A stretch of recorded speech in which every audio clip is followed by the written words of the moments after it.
మనం ఇల్లు కట్టుకోవాలంటే ఇంటి ప్లాన్ అనేది ప్రాపర్ గా ఉండాలి. ఇంటి ప్లాన్ ప్రాపర్ గా లేకుండా ముందుకెళ్తే చాలా ఇబ్బందులు తలెత్తుతాయి. ఇంటి ప్లాన్ అంటే మనం ఇల్లు ఎంత ఏరియాలో కట్టుకోవాలి, ఎలా ఉంటే బాగుంటుంది, మనకు అన్ని అవసరాలకు తగ్గట్టుగా కరెక్ట్ గా సెట్ చేసుకుంటున్నామా లేదా, ఓవరాల్ గా ఇల్లు ఎలా ఉంది అనేది ప్లాన్ చేసుకోవడాన్ని ఇంటి ప్లాన్ అంటాము. కొంతమంది ఏంటంటే వాళ్ళకున్న నాలెడ్జ్ తో మనకు ఇంట్లో ఇవి అవసరం అవుతాయి, ఓకే ఈ రూమ్ ఈ సైజ్ కావాలి, ఇది ఇంత కావాలి అని చెప్పేసి వాళ్ళకున్న నాలెడ్జ్ తో వాళ్ళు ఓన్ గా ప్లాన్ చేసుకుంటారు. ఇంకొంతమంది ఇంజనీర్ తోనో లేకపోతే ఆర్కిటెక్ట్ తోనో ప్లాన్ వేయించుకుంటారు. జనరల్ గా కొంచెం చిన్న విలేజెస్ లో అయితే హౌస్ ప్లాన్ లాంటివి ఇలాంటివన్నీ పెద్దగా వాళ్ళు కన్సిడర్ చెయ్యరు. కానీ టౌన్స్ సిటీస్ లలో మనకు నచ్చినట్టుగా మనం ఎలా పడితే అలా కన్స్ట్రక్షన్స్ చేసుకోవడానికి వీలు కాదు. మున్సిపాలిటీ అప్రూవల్స్ అయితే మీ, కార్పొరేషన్ అప్రూవల్స్ అయితే మీ, ఇలాంటివి ఏవి లేకుండా మనము కన్స్ట్రక్షన్స్ బిల్డింగ్స్ అనేవి స్టార్ట్ చేసుకోలేము. మనం కన్స్ట్రక్షన్ చేసుకోబోయే ప్లేస్ వరకు ప్రాపర్ ఎలక్ట్రిసిటీ ఉందా, ప్రాపర్ గా డ్రైనేజ్ ఉందా లేదా, రోడ్స్ ఉన్నాయా లేదా, ఎంత హైట్ వరకు మనం కట్టుకుంటే సేఫ్, అంటే ఎన్ని ఫ్లోర్స్ వరకు బిల్డింగ్ ని మనం కన్స్ట్రక్ట్ చేసుకోగలుగుతాం, ఇవన్నీ కూడాను పరిగణలోకి తీసుకోవాల్సి వస్తుంది. ప్రాపర్ గా ఇవన్నీ ఫాలో అవ్వకపోతే ఫ్యూచర్ లో మీ కన్స్ట్రక్షన్స్ సరిగ్గా లేవనో లేకపోతే ఇల్లీగల్ కన్స్ట్రక్షన్స్ చేశారనో మీరు ఎంతో ఇష్టంగా కట్టుకున్నటువంటి ఇంటిని డిమాలిష్ చేసే సందర్భాలు కూడా రావచ్చు.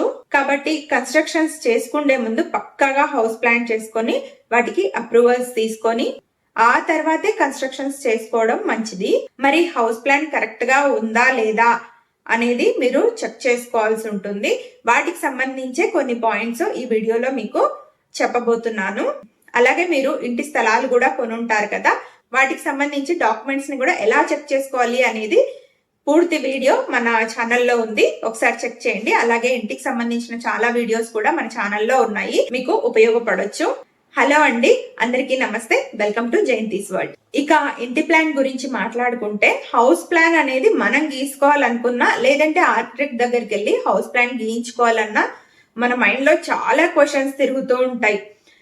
ఎలా వస్తుందో, ఏం అడగాలి, ఎలా హౌస్ ప్లాన్ ని స్టార్ట్ చేయాలి అనేది చాలా క్వశ్చన్స్ అలా తిరుగుతూ ఉంటాయి అన్నమాట. వాటిల్లో ఏవి ముఖ్యమైనవి, మీరు ఆర్కిటెక్ట్ దగ్గర గీయించుకుంటే ఎలాంటి క్వశ్చన్స్ అడగాలి, మీరు ఇంట్లో గీసుకున్నా గానీ ఎలాంటి పాయింట్స్ ని మెయిన్ గా మీరు దృష్టిలో ఉంచుకొని హౌస్ ప్లాన్ గీసుకోవాలి అనేది ఇప్పుడు తెలుసుకుందాం. ఫస్ట్ పాయింట్ వచ్చేసి, మన అవసరాలకు తగ్గట్టుగా ప్లాన్ గీస్తారా, లేదంటే మనం సైట్ డైమెన్షన్స్ ఇస్తే దాన్ని బట్టి ప్లాన్ ఇస్తారా అనేది మనం క్లియర్ గా తెలుసుకోవాలి. ఎందుకంటే కొన్ని గేటెడ్ కమ్యూనిటీస్ లలో గానీ వెంచర్స్ లలో గానీ మనము ఇంట్లో ఇంటీరియర్ కానీ బయట ఎలివేషన్స్ కానీ రెండు కూడాను సేమ్ ఉండాలి, అన్ని ఇల్లులు కూడా సేమ్ స్ట్రక్చర్ లో ఉండాలి అనేది ఫాలో అవుతూ ఉంటారు. కానీ ఇంకొన్ని వెంచర్స్ లో కానీ గేటెడ్ కమ్యూనిటీస్ లలో కానీ ఇంట్లో ఇంటీరియర్ మనకు నచ్చినట్టుగా ఎలా అయినా డిజైన్ చేసుకోవచ్చు, బట్ ఎలివేషన్ మాత్రం లుక్ అన్ని ఇల్లులు సేమ్ ఉండాలి అంటారు. మరికొన్ని ఇంట్లో ఇన్సైడ్ అవుట్ సైడ్ మనకు నచ్చినట్టుగా కట్టుకోవచ్చు అనే చాయిస్ మన చేతిలోనే ఉంటుంది అనమాట. అంటే మనం తీసుకునే ప్లేస్ లో మనకు ఎలాంటి ఫ్లెక్సిబిలిటీ ఉంది అనేది ఫస్ట్ తెలుసుకోవాల్సి ఉంటుంది.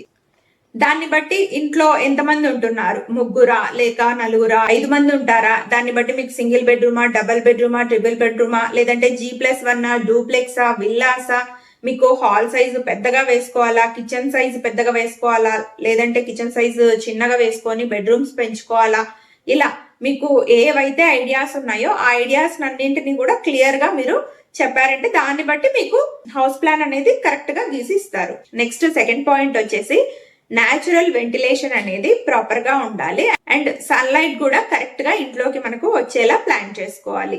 ఇల్లు చీకటిగా ఉన్న గాలి సరిగ్గా ఇంట్లో సర్క్యులేట్ అవ్వకపోయినా కూడా హెల్త్ ఇష్యూస్ వస్తాయి. So fresh air, natural lighting ఎటువైపు నుంచి ఇంట్లోకి వస్తాయి అనేది చాలా ముఖ్యం. అంటే ఏ దిక్కు వైపు నుంచి ఎయిర్ ఫ్లో అనేది ఉంటుంది అనేది చాలా ఇంపార్టెంట్. నెక్స్ట్ పాయింట్ ఏంటంటే, వాస్తును కరెక్ట్ గా ఫాలో అవుతారా లేదా అనేది కనుక్కోవాలి.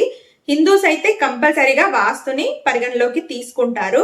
ఆర్కిటెక్ట్స్ కి ఆల్రెడీ ఇంతకు ముందు హౌస్ ప్లాన్స్ గీసే ఉంటారు కాబట్టి వాళ్ళకి అనుభవం ఉంటుంది. కాబట్టి చాలా మంది వాస్తుని కరెక్ట్ గానే ఫాలో అవుతూ హౌస్ ప్లాన్ అనేది గీస్తారు. ఇన్ కేస్ మీరు ఓన్ గా హౌస్ ప్లాన్ చేసుకోవాలి అనుకుంటే కరెక్ట్ గా వాస్తు అనేది చూసుకొని దాన్ని బట్టి మీరు హౌస్ ప్లాన్ గీసుకోవాల్సి వస్తుంది. అండ్ ఆర్కిటెక్ట్స్ లో కొంతమంది హౌస్ లుక్ అనేది ఇంకా మంచిగా ఎలివేట్ అవ్వాలి అనే దాంతో వాస్తును బ్రేక్ చేస్తారనమాట. సో అలా వాస్తును బ్రేక్ చేస్తున్నారా లేకపోతే వాస్తును కరెక్ట్ గా ఫాలో అవుతున్నారా లేదా అనేది కూడా మీరు కరెక్ట్ గా తెలుసుకోవాలి. నెక్స్ట్ పాయింట్ ఏంటంటే మీరు ఎంత బడ్జెట్ లో ఇల్లు కట్టుకోవాలనుకుంటున్నారు అనే విషయాన్ని క్లియర్ గా ఎక్స్ప్లెయిన్ చేయాలి. ఎందుకంటే ఉన్న బడ్జెట్ మొత్తము హౌస్ ప్లాన్ గురించి ఇల్లు కట్టుకోవడం వరకు మాత్రమే అయిపోతే తర్వాత ఇంటీరియర్ వర్క్స్ అని ఇలా చాలా ఉంటాయి ఖర్చులు. సో ఇదంతా మీరు మొత్తం బడ్జెట్ వేసుకొని ఆ తర్వాతనే మీరు ఇల్లు ఎంత కావాలి అనేది ఇంటి ప్లాన్ గీయించుకోవాల్సి ఉంటుంది. తర్వాత ఫిఫ్త్ పాయింట్ ఏంటంటే మీరు ఉండే ప్రాంతాన్ని బట్టి మున్సిపాలిటీలో గానీ లేదంటే గ్రామ పంచాయతీలో గానీ వాటి నిబంధనలకు అనుగుణంగా హౌస్ ప్లాన్ అనేది గీసుకోవాల్సి ఉంటుంది. లేదంటే తర్వాత గవర్నమెంట్ రూల్స్ బ్రేక్ చేశారని చెప్పేసి డిమాలిష్ చేసే ఛాన్సెస్ ఉంటాయి. తర్వాత పాయింట్ వచ్చేసి మీకు ఇల్లు ఏదైతే కన్స్ట్రక్షన్ చేసుకోవాలో దానికి సంబంధించినటువంటి స్పెసిఫికేషన్స్ లిస్ట్ అనేది తీసుకోవాల్సి ఉంటుంది. అంటే ఇంటికి సంబంధించిన మెటీరియల్ ఏదైతే ఉంటుందో దానికి సంబంధించిన స్పెసిఫికేషన్ లిస్ట్ తీసుకోవాలి. అంటే ఐరన్, ఇసుక, సిమెంట్, బ్రిక్స్ ఇవన్నీ వీటి స్పెసిఫికేషన్స్ అంటే ఏ కంపెనీవి తీసుకోవాలి, లేదంటే గోడ మనకు ఎంత థిక్నెస్ లో కట్టుకోవాల్సి ఉంటుంది, ఇలాంటి స్పెసిఫికేషన్స్ అన్ని మనం ముందుగానే ఆర్కిటెక్ట్ నుంచి తీసుకోవాల్సి ఉంటుంది. లేదంటే మీరు ఓన్ గా హౌస్ ప్లాన్ తీసుకోవాలనుకుంటే కొంచెం అనుభవం ఉన్న వ్యక్తుల దగ్గర హౌస్ మెటీరియల్ స్పెసిఫికేషన్స్ అనేది ప్లాన్ చేసుకోవడం మంచిది. తర్వాత పాయింట్ ఏంటంటే మీరు ఫ్యూచర్ లో హౌస్ ని ఎక్స్పాండ్ చేసుకోవాలనుకుంటున్నారా లేదా, ఒకవేళ ఎక్స్పాండ్ చేసుకోవాలనుకుంటే పైన ఫ్లోర్ కూడా వేసుకోవాలా లేదంటే కిందనే ఇంకా ఎక్స్పాండ్ చేసుకోవాలా, గార్డెన్ ఇలాంటివన్నీ పెట్టుకున్నప్పుడు మళ్ళీ వాటిని తీసేసి రూమ్స్ లాంటివి వేసుకోవాల్సి వస్తుందా అనేది కూడా మీకు ప్లాన్ ముందుగానే ఉండాలి. ఇక్కడితో చాలు ఇంకేం కడతాంలే అనేది కాకుండా ఫ్యూచర్ కి కూడా యూజ్ అయ్యేలా ఎక్స్పాండ్ చేసుకుంటే ఎలా ఉంటుంది అనే థాట్ తో మీరు హౌస్ ప్లాన్ అనేది గీయించుకోవడం బెటర్ గా ఉంటుంది. మీరు ఎక్స్పాండ్ చేసుకున్నా చేసుకోకపోయినా ఫ్యూచర్ కి అయితే సేఫ్ సైడ్ ప్లానింగ్ అయితే రెడీగా ఉంటుంది. నెక్స్ట్ 8th పాయింట్ వచ్చేసి మీ ఐడియాస్ అన్ని క్లియర్ గా చెప్పిన తర్వాత హౌస్ ప్లాన్ ని పేపర్ పైన గీసే కంటే 3D మోడల్లో హౌస్ డిజైన్ ని అడగండి. మీకు ఇంకా క్లియర్ గా ఉంటుంది అనమాట. హౌస్ డిజైన్ రియలిస్టిక్ గా 3D మోడల్ వ్యూ అని అడిగితే ఇస్తారు. అలా చూసుకున్నప్పుడు ఎలాంటి కన్ఫ్యూజన్ లేకుండా క్లారిటీ ఉంటుంది. లేదు అంటే ఇంకా మీరు ఒకటి చెప్తే ఆర్కిటెక్ట్ కి ఇంకొకటి అర్థం అవ్వడం, వాళ్ళు ఒకటి చెప్తే మీకు ఇంకోలా అర్థం అవ్వడం, అలా కన్ఫ్యూజ్ అనేది లేకుండా క్లారిటీ ఉంటుంది. సో దీనివల్ల ఫ్యూచర్ లో కూడా ప్రాబ్లమ్స్ లేకుండా ఇద్దరికి కూడా క్లారిటీ ఉంటుంది. నెక్స్ట్ పాయింట్ ఏంటంటే మీరు ప్లాన్ గీయించుకుంటే ఎలాగూ దానికి ఛార్జెస్ ఉంటాయి. కాబట్టి మీరు ప్లాన్ గీయించుకున్నప్పుడు ఎంత ఛార్జ్ పడుతుందో చూసి తర్వాత ఇప్పుడు మనం ప్లాన్ గీయించుకొని ఇంటికి వెళ్తాం. ఇంటికి వెళ్ళిన తర్వాత ఏదో ఒక టైంలో మనకు అరే బెడ్రూమ్ సైజ్ ఇంకాస్త పెంచుంటే బాగుండు, లేదంటే హాల్ సైజ్ పెంచుంటే బాగుండు, లాబీ సైజు పెరిగింటే బాగుండు, కిచెన్ సైజ్ తగ్గించుంటే బాగుండు, ఇలాంటివి ఏవో ఒక ఐడియాస్ మనకు వస్తూనే ఉంటాయి. దాన్ని బట్టి మళ్ళీ మనం హౌస్ చేంజ్ చేసుకోవాలనే థాట్ వస్తుంది. సో ఒకవేళ హౌస్ ప్లాన్ ఫైనలైజ్ చేసుకున్నా కూడా మళ్ళీ హౌస్ లో ఏవైనా చేంజెస్ చేసుకోవాలంటే దానికి కూడా ఎంత ఛార్జ్ చేస్తారు అనేది మీరు ముందే కనుక్కుంటే చాలా క్లియర్ గా ఉంటుంది.